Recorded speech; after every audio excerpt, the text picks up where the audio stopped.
नमस्कार, मैं हूं अवनीश बरनवाल और आज जो पाठ लेकर मैं आपके सामने हूं उसका नाम है काले मेघा पानी दे। यह धर्मवीर भारती जी की रचना है और 12वीं की पुस्तक में संकलित है।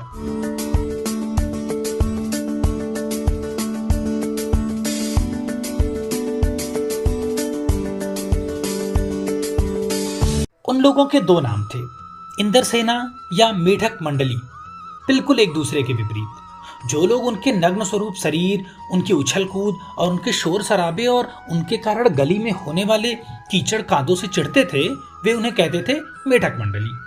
उनकी अगवानी गालियों से होती थी। वे होते थे 10-12 बरस से 16-18 बरस के लड़के, सांवला नंगा बदन, सिर्फ एक जांघिया या कभी कभी सिर्फ लंगोटी, एक जगह इकट्ठे होते थे। पहला जयकारा लगता था, बोल गंगा मैया की जय। जयकारा सुनते ही लोग सावधान हो जाते थे। स्त्रियां और लड़कियां छज्जे बारजे से झांकने लगती थी और यह विचित्र नंग धड़ंग टोली उछलती कूदती समवेत पुकार लगाती थी। काले मेघा पानी दे, गगरी फूटी बैल प्यासा, पानी दे गुड़धानी दे, काले मेघा पानी दे। उछलते कूदते एक दूसरे को धकियाते ये लोग गली में किसी दुमहले मकान के सामने रुक जाते। पानी दे मैया, इंद्रसेना आई है।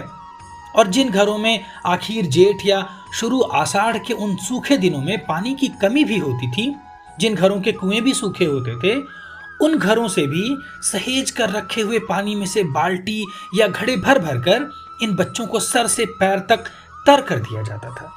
ये बच्चे भीगे बदन मिट्टी में लोट लगाते थे, पानी फेंकने से पैदा हुए कीचड़ में लथपथ हो जाते थे। हाथ पांव बदन मुंह पेट सब पर गंदा कीचड़ मलकर फिर हाथ लगाते, बोल गंगा मैया की जय। और फिर मंडली बांधकर उछलते कूदते अपने घर की ओर चल पड़ते, बादलों को टेरते, काले मेघा पानी दे। वे सचमुच ऐसे दिन होते जब गली मोहल्ला गांव शहर हर जगह लोग गर्मी में भुन भुन कर त्राहिमाम कर रहे होते। जेठ के दस्तपा बीत कर आषाढ़ का पहला पखवाड़ा भी बीत चुका होता, पर क्षितिज पर कहीं बादल की रेख भी नहीं दिखती होती। कुएं सूखने लगते, नलों में एक तो बहुत कम पानी आता और आता भी तो आधी रात को, भी मानो खौलता हुआ पानी हो। शहरों की तुलना में गांव में और भी हालत खराब होती थी। जहां जुताई होनी चाहिए वहां खेतों की मिट्टी सूख कर पत्थर हो जाती, फिर उसमें पपड़ी पड़कर जमीन फटने लगती। लू ऐसी कि चलते चलते आदमी आधे रास्ते में लू खाकर गिर पड़े। ढोर ढंगर प्यास के मारे मरने लगते, लेकिन बारिश का कहीं नामो निशान नहीं। ऐसे में पूजा पाठ कथा विधान सब करके लोग जब हार जाते, तब अंतिम उपाय के रूप में निकलती यह इंद्रसेना। वर्षा के बादलों के स्वामी हैं इंद्र, और इंद्र की सेना टोली बांधकर कीचड़ में लथपथ निकलती, पुकारते हुए मेघों को, पानी मांगते हुए प्यासे गलों और सूखे खेतों के लिए, पानी की आशा पर जैसे सारा जीवन आकर टिक गया हो। बस एक बात मेरी समझ में नहीं आती थी कि जब चारों ओर पानी की इतनी कमी है तो लोग घर में इतनी कठिनाई से इकट्ठा करके रखा हुआ पानी बाल्टी भर भर कर इन पर क्यों फेंकते हैं। कैसी निर्मम बर्बादी है पानी की। देश की कितनी क्षति होती है इस तरह के अंधविश्वासों से। कौन कहता है इन्हें इंद्र की सेना। अगर इंद्र महाराज से ये पानी दिलवा सकते हैं तो खुद अपने लिए क्यों नहीं पानी मांग लेते। क्यों मोहल्ले भर का पानी नष्ट करवाते घूमते हैं। नहीं, यह सब पाखंड है, अंधविश्वास है। ऐसे ही अंधविश्वासों के कारण हम अंग्रेजों से पिछड़ गए और गुलाम बन गए। मैं असल में था तो इन्हीं मेढक मंडली वालों की उम्र का, पर कुछ तो बचपन के आर्य समाजी संस्कार थे और एक कुमार सुधार सभा कायम हुई थी, उसका उपमंत्री बना दिया गया था। सो समाज सुधार का जोश कुछ ज्यादा ही था। अंधविश्वासों के खिलाफ तो तर्कस में तीर रखकर घूमता रहता था। मगर मुश्किल यह थी कि मुझे अपने बचपन में जिससे सबसे ज्यादा प्यार मिला वे थी जीजी। यूं मेरे रिश्ते में कोई नहीं थी, उम्र में मेरी मां से भी बड़ी थी, पर अपने लड़के बहू सबको छोड़कर उनके प्राण मुझी में बसते थे। और वे थी उन तमाम रीति रिवाजों, तीज त्योहारों, पूजा अनुष्ठानों की खान जिन्हें कुमार सुधार सभा का यह उपमंत्री अंधविश्वास कहता था और उन्हें जड़ से उखाड़ना चाहता था। पर मुश्किल यह थी कि उनका कोई पूजा विधान, कोई त्योहार अनुष्ठान मेरे बिना पूरा नहीं होता था। दिवाली है तो गोबर और कौड़ियों से गोवर्धन और सतिया बनाने में लगा हूं। जन्माष्टमी है तो रोज 8 दिन की झांकी तक को सजाने और पंजीरी बांटने में लगा हूं। हर छठ है तो छोटी रंगीन कुल्हियों में भूजा भर रहा हूं।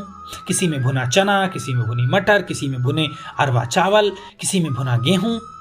जीजी यह सब मेरे हाथों से कराती ताकि उनका पुण्य मुझे मिले, केवल मुझे। लेकिन इस बार मैंने साफ इनकार कर दिया।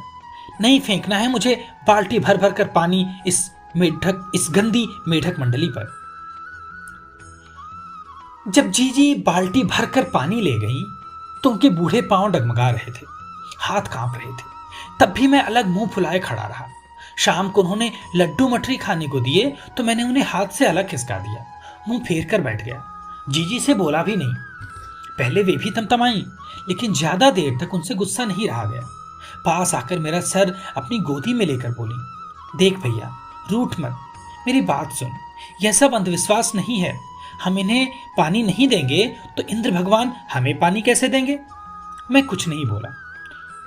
फिर जीजी बोली, तू इसे पानी की बर्बादी समझता है, पर यह बर्बादी नहीं है, यह पानी का अर्घ्य चढ़ाते हैं। जो चीज मनुष्य पाना चाहता है उसे पहले देगा नहीं तो पाएगा कैसे? इसीलिए ऋषि मुनियों ने दान को सबसे ऊंचा स्थान दिया है। ऋषि मुनियों को काहे बदनाम करती हो जीजी? क्या उन्होंने कहा था कि जब आदमी बूंद बूंद पानी को तरसे तब पानी कीचड़ में बहाओ? कुछ देर जीजी चुप रही, फिर मठरी मेरे मुंह में डालती हुई बोली, देख, बिना त्याग के दान नहीं होता। अगर तेरे पास लाखों करोड़ों रुपए हैं और उनमें से तू 2-4 रुपए किसी को दे दे तो यह क्या त्याग हुआ? त्याग तो वह होता है कि जो चीज तेरे पास भी कम है, जिसकी तुझको भी जरूरत है, तो अपनी जरूरत पीछे रखकर दूसरे के कल्याण के लिए उसे दे, तो त्याग तो वह होता है, दान तो वह होता है, उसी का फल मिलता है। फल वल कुछ नहीं मिलता, सब ढकोसला है, मैंने कहा। पर कहीं मेरे तर्कों का किला पस्त होने लगा था, मगर मैं भी जिद पर अड़ा था। फिर जीजी बोली, देख, तू तो अभी से पढ़ लिख गया है, मैंने तो गांव के मदरसे का मुंह भी नहीं देखा।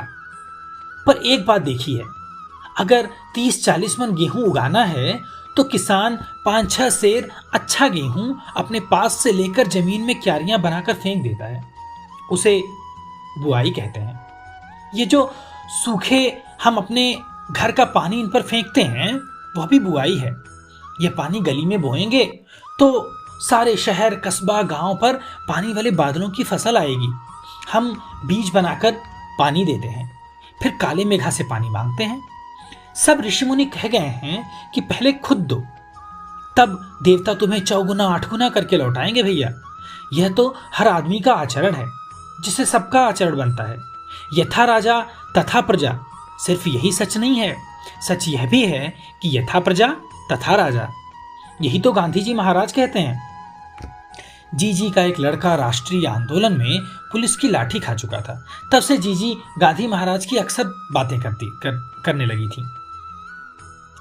इन बातों को आज 50 से ज्यादा बरस होने को आए, पर ज्यों की त्यों मन पर दर्ज है। कभी कभी कैसे संदर्भों में ये बातें मन को कचोट जाती हैं। हम आज देश के लिए क्या करते हैं? मांगें हर क्षेत्र में बड़ी बड़ी हैं, पर त्याग का कहीं नाम निशान नहीं। अपना स्वार्थ आज एकमात्र लक्ष्य रह गया है।